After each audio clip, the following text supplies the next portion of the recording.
قریب آ جائیں۔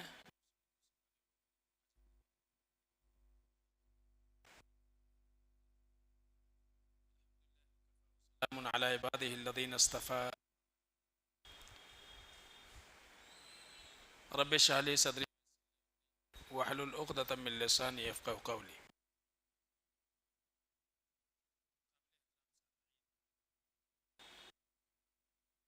کہ اس ہفتے درس میں میت کو کفن کیسے دیا جائے، اس کا مسنون طریقہ کیا ہے،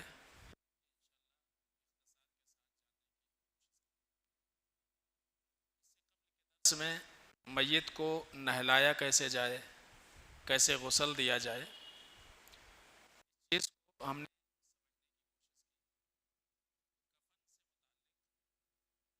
انشاءاللہ آج کے درس میں جانیں گے۔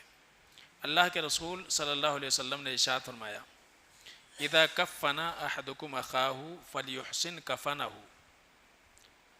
کہ تم میں سے جب بھی کوئی اپنے بھائی کو کفن دے تو چاہیے کہ اچھا کفن دے۔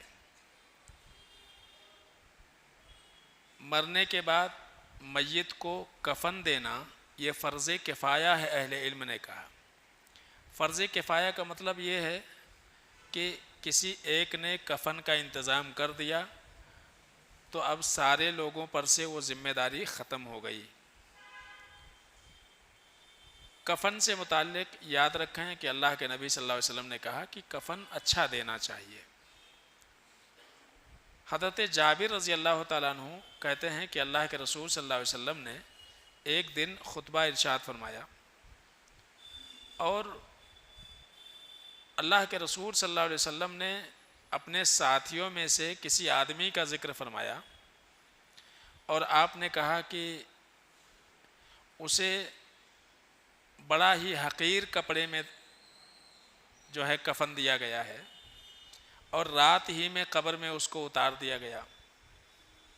اور پھر اللہ کے رسول صلی اللہ علیہ وسلم نے ذکر کیا کہ پھر دوبارہ رات کے وقت میں قبر میں اتارنے سے یا دفن کرنے سے اللہ کے نبی صلی اللہ علیہ وسلم نے ٹوکا صحابہ کو،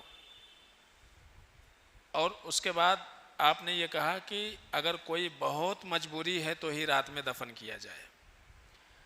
یہ آج کے دور کے اعتبار سے نہیں، اس دور کے اعتبار کی بات ہے۔ اللہ کے رسول صلی اللہ علیہ وسلم نے کیوں منع کیا تھا؟ کیونکہ لائٹ کا کوئی انتظام نہیں تھا، قبر صحیح بنی نہیں بنی، تدفین صحیح طریقے سے ہو پائی نہیں ہو پائی، غسل صحیح سے ہوا کہ نہیں ہوا، کفن صحیح طریقے سے پہنایا گیا نہیں پہنایا گیا، اس اعتبار سے اللہ کے رسول صلی اللہ علیہ وسلم نے منع کیا ہے۔ ورنہ رات کے کسی بھی گھڑی میں آپ مردے کو دفن کر سکتے ہیں، اس کی نماز جنازہ پڑھ سکتے ہیں، کوئی حرج نہیں ہے۔ تو اللہ کے رسول صلی اللہ علیہ وسلم نے کہا کہ جب بھی کفن دینا ہو تو عمدہ اور اچھا کفن دو۔ اب کفن کے لیے تو اپنے معاشرے میں خاص طور سے کپڑا متعین ہے اور اسی کپڑے میں کفن دیا جاتا ہے، نہ بہت زیادہ مہنگا ہے اور نہ ہی بہت سستا ہے، ایک عام لباس جو ہے اس میں دیا جاتا ہے۔ تو اچھا کفن سے مراد یہ قطعی نہیں ہے کہ ہر انسان اپنے اعتبار سے بڑا اچھا قیمتی کپڑا خرید کے لائے اور اس میں کفن دے۔ اچھا کفن سے مراد اللہ کے نبی صلی اللہ علیہ وسلم کی یہ ہے کہ کپڑا ذرا صاف ستھرا ہو، اتنا ہو کہ میت کو ڈھکنے کے لیے کافی ہو جائے، ایسا کفن ہونا چاہیے۔ اور اسی طرح سے کفن کا جو معاملہ ہے، کفن یہ میت کے ترکے ہی سے دیا جائے گا۔ میت نے جو کچھ چھوڑا ہے اس کے مال سے کفن دیا جائے۔ ہاں کوئی اس کا اپنا رشتہ دار اپنے مال سے کفن خرید کے لا لیتا ہے تو کوئی حرج نہیں ہے۔ حضرت مصعب بن عمیر رضی اللہ تعالیٰ عنہ کی شہادت ہوئی، اس وقت یا اس کے بعد میں غالباً یہ ذکر آتا ہے کہ حضرت عبد الرحمن بن عوف رضی اللہ تعالیٰ عنہ، رمضان کا دن تھا، حضرت عبد الرحمن بن عوف رضی اللہ تعالیٰ عنہ روزے سے تھے۔ دسترخوان جب بچھا افطاری کے لیے تو ظاہر سی بات ہے اپنے یہاں بھی افطاری میں بڑا اہتمام کیا جاتا ہے۔ عام دنوں میں تو اتنا اہتمام نہیں ہوتا دسترخوان پہ جتنا کہ رمضان میں کیا جاتا ہے۔ انواع و اقسام کی چیزیں جو ہے ہمارے دسترخوان پہ سجی رہتی ہیں۔ تو یہ دور نبوی کے بعد کی بات ہے۔ تو حضرت عبد الرحمن بن عوف رضی اللہ تعالیٰ عنہ جب دسترخوان پر بیٹھے تو انواع و اقسام کی چیزیں دسترخوان کے اوپر دیکھیں تو ان کو نبی رحمت صلی اللہ علیہ وسلم کا دور یاد آ گیا، اور انہوں نے کہا کہ حضرت مصعب بن عمیر رضی اللہ تعالیٰ عنہ وہ مجھ سے بہتر تھے، شہادت کا درجہ پایا، لیکن جب ان کو کفن دینے کی باری آئی تو ایک چادر کے سوا اور کچھ نہیں تھا۔ ایک چادر ان کو بطور کفن کے ملی، اور اس کے بعد پھر انہوں نے حضرت حمزہ رضی اللہ تعالیٰ عنہ کا ذکر کیا اور دیگر صحابہ کا ذکر کیا جو دور نبوی میں شہادت کے درجے پر فائز ہوئے تھے، اور کہا کہ یہ وہ لوگ ہیں جو ہم سے کہیں زیادہ بہتر تھے اور اللہ تعالیٰ نے ان کو شہادت کی موت عطا فرمائی، لیکن حالت ایسی تھی ہماری کہ ان کو ہم کفن بھی اتنا نہ دے سکے جتنا کہ ایک میت کو کفن دینا چاہیے۔ ایک ہی چادر، اسی میں ان کو دفن کر دیا گیا، اور رونے لگے، اور انہوں نے یہ کہا کہ مجھے اس بات کا ڈر ہے کہ یہ جو انواع و اقسام کی چیزیں ہیں ہمارے دسترخوان پہ سجی ہوئی ہیں، کہیں ایسا تو نہیں کہ دنیا کی نعمتیں ہم کو دے دی گئی ہماری نیکیوں کے عوض، اور اللہ تعالی ہم کو آخرت میں محروم کر دے ان نعمتوں سے۔ تو صحابہ کی یہ فکر تھی کہ دنیا کے اندر آسانی کہیں ایسا نہ ہو کہ آخرت میں مشکل کا سبب بن جائے، اور ہم دنیا میں کیا ہے آسانی ہی آسانی تلاش کرتے ہیں۔ یہ ہمارے اور صحابہ کے مزاج میں بڑا فرق ہے۔ اسی طرح سے حضرت خباب بن ارت رضی اللہ تعالیٰ عنہ، آپ جانتے ہیں ان کے بارے میں کہ اسلام لانے کے بعد ان کو کتنا ستایا گیا۔ یہ کہتے ہیں کہ رسول اللہ صلی اللہ علیہ وسلم کے ساتھ ہم نے ہجرت کیا، یعنی اللہ نے اسلام کی توفیق دی، اور پھر اس کے بعد مدینہ ہم نے ہجرت کیا، اور ہم کو یہ معلوم ہے کہ اسلام لانے میں اور پھر اس پر ثابت قدمی اختیار کرنے میں ہم کو جو تکلیفیں ہوئیں اللہ تعالیٰ نے صبر کی توفیق عطا فرمائی، اور اللہ سے ہمیں امید ہے کہ اللہ رب العالمین ہم کو اس کا اجر دے گا، یہ ہم کو امید ہے۔ لیکن کہتے ہیں کہ فینا من مات لم یاکل من اجرہ شیئا، ہمارے درمیان ایسے لوگ بھی جو اس دنیا سے چلے گئے اور آج جو ہے وسعت ہو گئی، خوشحالی ہو گئی، مال غنیمت آ گئے، پیسوں کی فراوانی ہو گئی، تو ہمیں یہ لگتا ہے کہ ہمارے وہ ساتھی جو اس دنیا سے چلے گئے، یہ جو ترقی ان کی بدولت جو کچھ ہوا، یعنی انہی کی قربانیوں کا نتیجہ ہے کہ آج ہم ہیں، تو انہوں نے تو اس دنیا سے کچھ بھی فائدہ نہیں اٹھایا۔ اور پھر حضرت مصعب بن عمیر کا ذکر فرمایا اور دیگر لوگوں کا ذکر فرمایا انہوں نے، اور پھر وہی بات انہوں نے کہا کہ حالت ایسی تھی جب ان کی شہادت ہوئی تو چادر بھی ان کو اتنی نہ ملی کہ پورے بدن کو ان کے ڈھانک سکے۔ ہوتا کیا تھا، کہتے ہیں کہ سر ڈھکتے تھے تو پیر کھل جاتا تھا، اور پیر ڈھکتے تھے تو سر کھل جاتا تھا۔ تو اللہ کے رسول صلی اللہ علیہ وسلم نے کہا کہ سر ڈھک دو اور پیر کے اوپر گھاس ڈال دو۔ تو یہ غربت بیان ہو رہی ہے۔ تو اللہ کے رسول صلی اللہ علیہ وسلم اس ضمن میں جب وسعت ہو گئی تو اللہ کے رسول صلی اللہ علیہ وسلم نے کہا کہ اپنے مردوں کو ذرا اچھا کفن دیا کرو۔ کفن یا کفنانے میں ایک سے زائد، اس سے پہلے بھی میں نے ذکر کیا تھا کہ ایک ہی قبر میں کئی لوگوں کو رکھا جا سکتا ہے، ممکن نہیں ہے سب کے لیے الگ الگ قبر کھودنا۔ کبھی ایسے حالات پیدا ہو جائیں کہ اموات کی کثرت ہو جائے تو ایسے وقت میں سب کے لیے الگ الگ قبر کھودنا ممکن نہیں ہوتا ہے۔ جیسے کہ غزوہ احد میں کیا 70 لوگ شہید ہو گئے تھے، اب سب کے لیے الگ الگ قبر کھودنا اور سب کے لیے جو ہے کپڑے کا انتظام کرنا ممکن نہیں تھا۔ تو اس وقت ہوا یہ تھا کہ ایک ہی چادر کو دو ٹکڑے میں اللہ کے نبی صلی اللہ علیہ وسلم نے کٹوا دیا، اور جتنا جس کا ڈھکنا میسر ہو پایا اتنا اللہ کے رسول صلی اللہ علیہ وسلم نے اتنا جو ہے ڈھکا دیا۔ تو حضرت جابر بن عبداللہ رضی اللہ تعالیٰ عنہ کہتے ہیں کہ اللہ کے رسول صلی اللہ علیہ وسلم نے دو لوگوں کو ایک ہی چادر، یعنی وہ ایک لوگوں کی ایک شخص کے لیے کافی تھی، لیکن اس کو دو ٹکڑوں میں اللہ کے رسول صلی اللہ علیہ وسلم نے کر دیا، سر ڈھک دو، پیر کے اوپر گھاس ڈال دو۔ یہ چیزیں ہوئی تھی، اور یہی وجہ ہے، میں نے اس سے ذکر کیا تھا اس سے پہلے کہ حضرت جابر رضی اللہ تعالیٰ عنہ نے بعد میں کیا کیا، اپنے والد صاحب کے قبر کو کھودا اور پھر جو ہے ان کو علیحدہ قبر میں رکھا، اور یہ ذکر کیا کہ صرف کان جو ہے اس کو مٹی نے کھایا تھا، باقی سارا بدن ویسے ہی سلامت تھی۔ تو یہ کبھی جب حالات اس طرح کے پیدا ہو جائیں تو اس طرح کا معاملہ کیا جا سکتا ہے۔ اللہ کے رسول صلی اللہ علیہ وسلم نے یہ بھی فرمایا کہ اذا ولی احدکم اخاہ فلیحسن کفنہ، جب تم میں سے کسی کو موقع ملے اپنے بھائی کو کفن دینے کا تو کوشش یہ ہونی چاہیے کہ کفن اچھا دے۔ ایک ضعیف روایت ہے، صحیح نہیں ہے، لیکن مقصود وہی ہے جو اللہ کے رسول صلی اللہ علیہ وسلم نے بیان کیا ہے۔ وہ الفاظ یہ ہیں کہ اللہ کے نبی صلی اللہ علیہ وسلم نے فرمایا لا تغالوا فی الکفن فإنہ بُسِلت سریعا، اللہ کے نبی صلی اللہ علیہ وسلم نے کہا کہ کفن کا کپڑا بہت زیادہ قیمتی نہیں ہونا چاہیے کہ عمدہ قسم کا قیمتی کپڑا خرید کر کے اور کفن بنایا جائے اس کا، اس لیے کہ کپڑا بہت جلدی کیا ہو جاتا ہے، سڑ جاتا ہے، تو فائدہ کیا ہے اتنا قیمتی کپڑا دے کر کے۔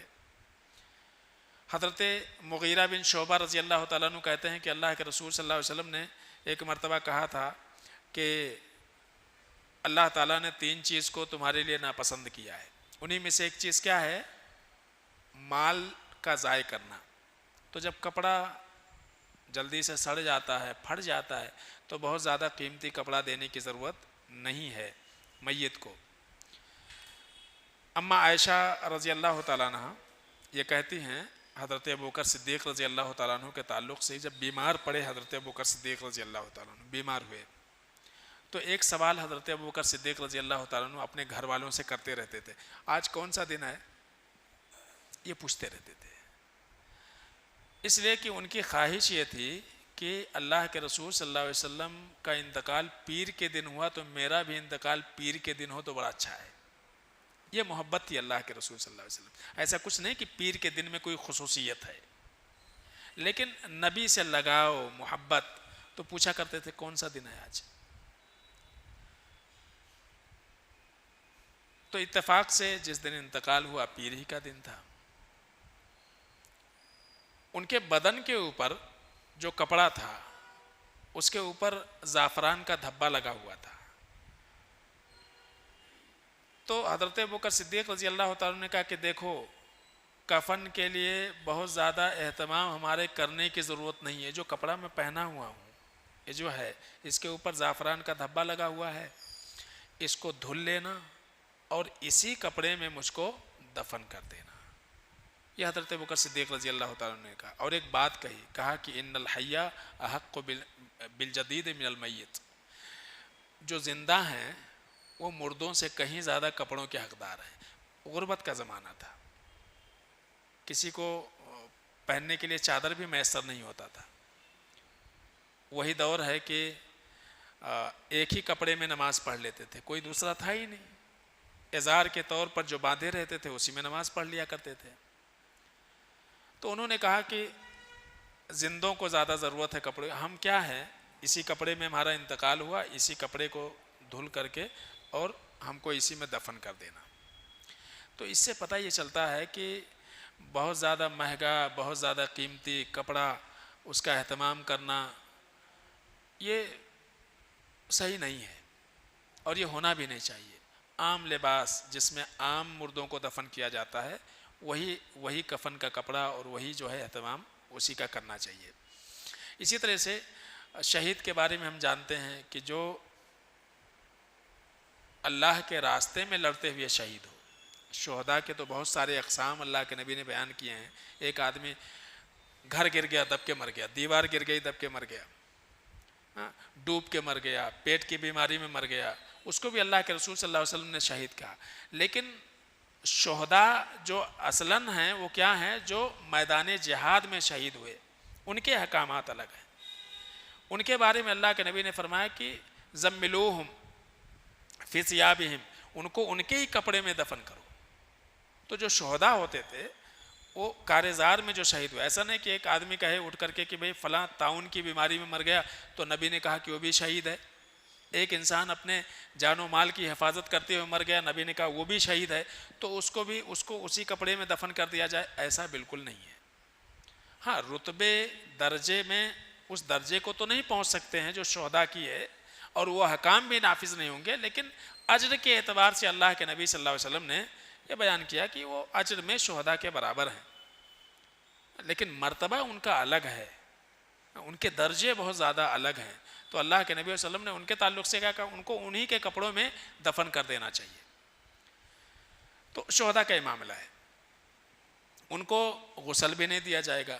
جو میدان جہاد میں جو لوگ شہید ہوتے تھے ان کو غسل بھی نہیں دیا جاتا تھا, ان کے کپڑے میں دفن کر دیا جاتا تھا. خون آلود ان کا جو کپڑا تھا اسی میں دفن کر دیا جاتا تھا. اور کبھی ایسا بھی ہوا کہ ان کی نماز جنازہ بھی نہیں پڑھی گئی, ایسا بھی ہوا, کبھی حالات ایسے بھی پیدا ہوئے. اسی طرح سے اس سے پہلے بھی ذکر ہوا کہ اگر کوئی شخص حج کو جا رہا, عمرے کو جا رہا, اب احرام پہنا ہوا ہے اور میقات سے آگے گزر گیا. ایک آدمی ممبئی سے چلا, میقات سے پہلے اس کا انتقال ہو گیا, تب تو اس کا اتار کر کے کپڑا اس کو عام لباس میں اس کو دفن کیا جائے گا, کفن دیا جائے گا. لیکن میقات وہ کراس کر گیا تو اس کا مطلب اب وہ محرم شمار ہوا, سمجھ رہے نا. تو اگر اس کا انتقال ہوتا ہے تو وہی دو کپڑا جس میں وہ ہے, اسی دو کپڑے میں اس کو دفن کیا جائے گا. وہی کپڑا جو ہے اس کو دیا جائے گا کفن میں, اور اس کے سر کو نہیں ڈھانکا جائے گا. اگر مرد ہے تو اس کے سر کو نہیں ڈھانکا جائے گا, ٹھیک ہے. اور دوسری چیز یہ ہے کہ اس کو خوشبو نہیں لگائی جائے گی, کیونکہ احرام کی حالت میں نہیں یوز کر سکتے ہیں, تو ایسے وقت میں جو ہے خوشبو نہیں لگایا جائے گا. اللہ کے نبی صلی اللہ علیہ وسلم نے منع کیا تھا, لا تحنطوہ ولا تمسوہ ولا تطیبوہ, کہ احرام کی حالت میں اگر کوئی شخص فوت ہوتا ہے تو اس کو اسی کپڑے میں, احرام کی حالت میں, احرام والے کپڑے میں ہی اس کو دفن کیا جائے, لیکن اس کو خوشبو نہیں لگایا جائے گا. اور آپ نے کہا تھا کہ قیامت کے دن وہ اپنے قبر سے تلبیہ پکارتے ہوئے اٹھے گا. تو محرم کو, احرام والے کو اسی میں. لیکن عام جو میت ہیں, چاہے وہ مرد ہوں کہ عورت ہوں, ان کے کفن پر, ان کے جسم پہ آپ خوشبو لگا سکتے ہیں. عام حالات میں ہم عورتوں کے بارے میں جانتے ہیں کہ عورتیں خوشبو لگا کر کے باہر نہ نکلیں, لیکن کوئی عورت فوت ہو جائے, کوئی مرد فوت ہو جائے, تو ان کا جو کفن ہے, کفن کے اوپر آپ خوشبو لگا لیں, اس کے بدن کے اوپر خوشبو لگائیں, بالکل لگانا جائز ہے. اللہ کے نبی صلی اللہ علیہ وسلم نے کہا تھا کہ اذا اجمرتم فاجمروا ثلاثا, خوشبو لگانا ہو تو 3 بار لگا دو. یعنی کہنے کا مقصد ہے کہ زیادہ لگا دو, خوشبو آنا چاہیے. تو خوشبو لگانا یہ مستحب ہے. اسی طرح سے کفن کا جو کپڑا ہے وہ سفید ہو بہتر ہے. دوسرے کلر میں بھی کفن دے سکتے ہیں, لیکن سفید بہتر ہے. اللہ کے نبی صلی اللہ علیہ وسلم نے کہا کہ البسوا من ثیابکم البیاض, سفید کپڑے پہنا کرو, فإنها من خیر ثیابکم, یہ کپڑوں میں سب سے بہترین کلر ہے. اور وکفنوا فیہا موتاکم, اور اسی میں اپنے مردوں کو دفن کیا کرو. تو سفید, یہ بات معروف ہے, آج کل جو کفن دیا جاتا ہے وہ سفید ہی رہتا ہے, تو سفید کپڑے میں کفن دیا جائے. لیکن کبھی اگر کلر میں کوئی دے تو کوئی حرج نہیں ہے, لیکن ہونا یہ چاہیے, بہتر یہی ہے کہ اس کو انہی کپڑوں میں کفن دیا جائے. اسی طرح سے کفن میں کتنے کپڑے استعمال ہوں. ہمارے پاس جو کفن آتا ہے اس میں 2 چادر ہوتی ہے اور ایک قمیص ہوتی ہے. کبھی غور کیے ہیں نا, 2 چادر اور ایک قمیص. قمیص کیسی رہتی کہ وہ یعنی تصدیح ہے میں بتا دیتا ہوں. دیجیے شیخ. اب یہ کپڑا ہے پورا ایک آدمی کے لیے کافی ہوگا اگر لٹا دیا جائے ان کو. تو اس کو کیا کرتے ہیں, اس کپڑے کو ایسا موڑ دیا جاتا ہے, اوپر سے زیادہ اور نیچے سے کم. یہ دیکھیے, سمجھ گئے نا. اور یہاں گلے کے پاس یہاں کاٹ دیا جاتا ہے, اور لٹانے کے بعد, لٹاتے ہیں پہلے تو اس کو کھول دیتے ہیں, اور لٹانے کے بعد سر یہاں سے نکال کر کے پھر اس کو ڈھک دیا جاتا ہے اس طرح سے. یہ طریقہ, یہ قمیص ہے. ٹھیک ہے, تو ایک قمیص رہتی اور کیا رہتا, دو چادر رہتے ہیں. ایک قمیص دو چادر, یہی ہمارے یہاں معروف ہے. کفن میں یہ چیزیں استعمال ہوتی ہیں, مرد کا ہو یا عورت کا ہو. 3 کپڑا ہونا چاہیے کفن میں. 3 کپڑے کا مطلب 3 چادر. یہ ایک دستی ہے, ایک اس کے اوپر 2, اس کے اوپر پھر ایک 3. ٹھیک ہے, اس میں قمیص اور یہ اس کی کچھ ضرورت نہیں ہے. یہ جو قمیص والا نظام اپنے پاس چل رہا ہے, یہ دراصل احناف کا رویہ ہے. امام ابو حنیفہ رحمۃ اللہ علیہ کے نزدیک یہ چیز ہے کہ وہ یہ کہتے ہیں کہ کفن میں ایک قمیص ہونا چاہیے, ایک ازار ہونا چاہیے, ایک چادر ہونی چاہیے. سمجھ رہے نا. تو یہاں جو چل رہا ہے اپنے پاس کفن جو بھی لوگ تیار کرتے ہیں, چونکہ ان کا مسلک وہی ہے, اس لیے اپنے پاس کفن وہی آتا ہے. ہونا یہ چاہیے کہ صرف 3 چادر, باقی کچھ نہیں. اللہ کے رسول صلی اللہ علیہ وسلم کے تعلق سے آتا ہے کہ اللہ کے رسول صلی اللہ علیہ وسلم کا جب انتقال ہوا تو نبی رحمت صلی اللہ علیہ وسلم کے جو کفن تھے, جو آپ کو کفن دیا گیا, اس میں کیا تھا. راوی کہتے ہیں کہ اللہ کے رسول صلی اللہ علیہ وسلم کو جو کفن دیا گیا اس میں صرف 3 چادر تھے, نہ تو قمیص تھا نہ ازار تھا. تو اللہ کے رسول صلی اللہ علیہ وسلم کو صرف 3 چادر میں, تو وہی مسنون ہے کہ آپ کپڑا خریدو, کپڑا اتنا بڑا رہے, 5 فٹ 6 فٹ کا اگر ہے تو 7 فٹ کا رہے, لمبائی 7 فٹ کی, اور ہمارے بدن کی جو چوڑائی ہے اس سے 3 پٹ اور زیادہ رہے چوڑائی. یعنی مان لیجئے کہ اگر 2 فٹ ہمارے بدن کی چوڑائی ہے تو کپڑا 6 فٹ چوڑا ہونا چاہیے. سمجھ رہے نا, تاکہ آپ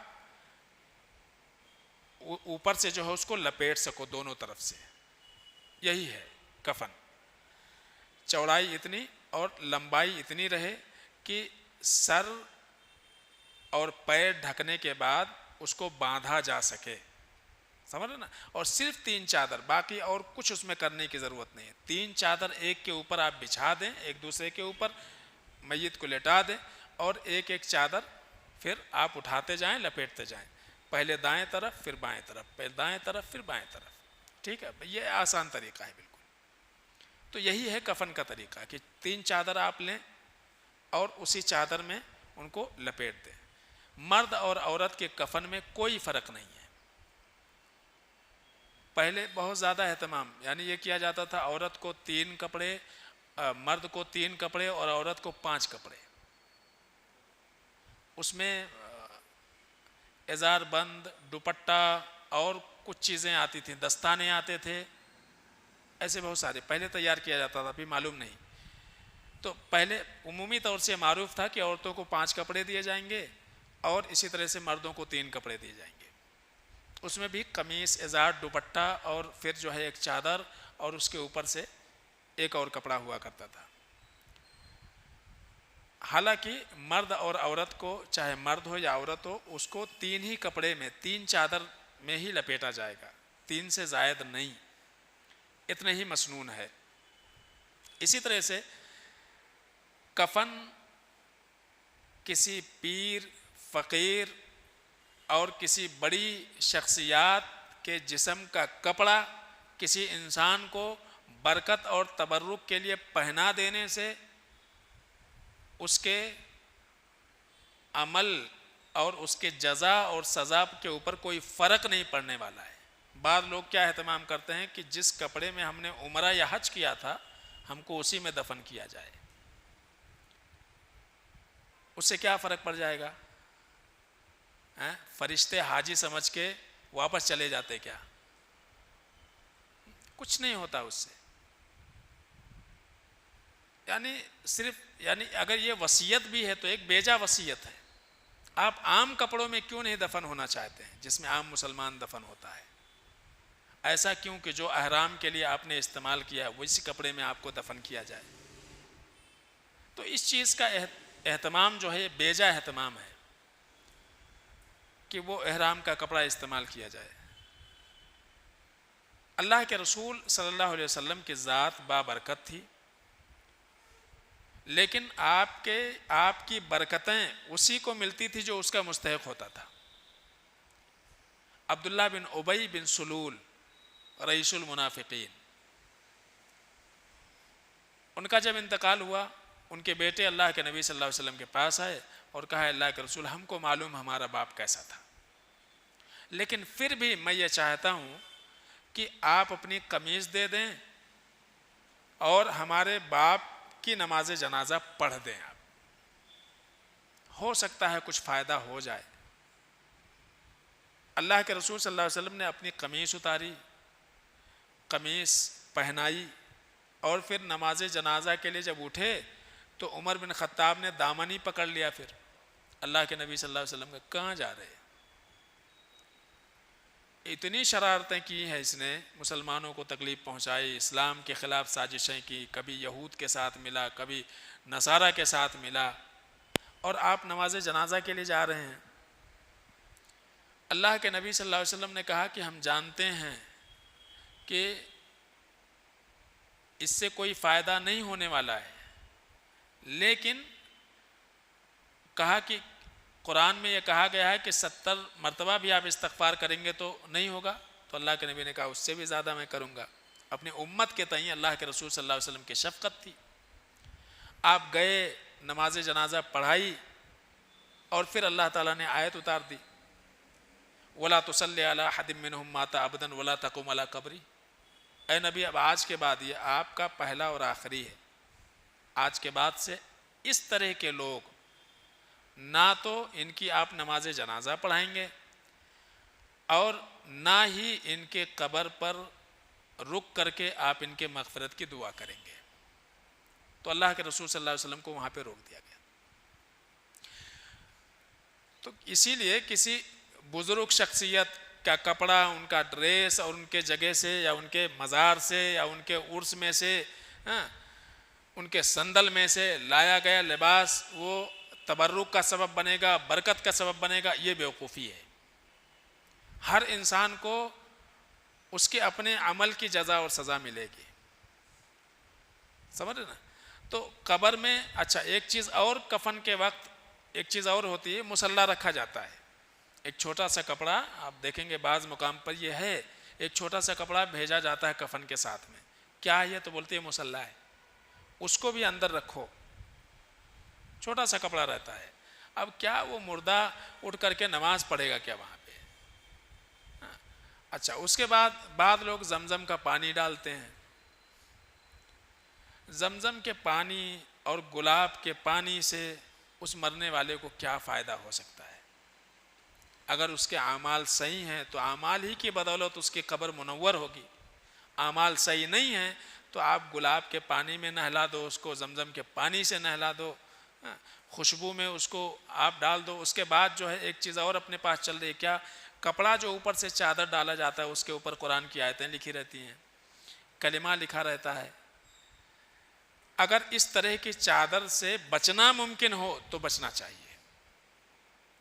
اس کا کوئی فائدہ نہیں ہے، بلکہ ایک توہین ہے کہ آپ ایسا کوئی چادر اوڑھو جس کے اوپر کلمہ لکھا ہو، اللہ کا نام، محمد کا نام لکھا ہوا، اس کو آپ اوڑھ رہے ہیں یا کسی کو اوڑھا رہے ہیں.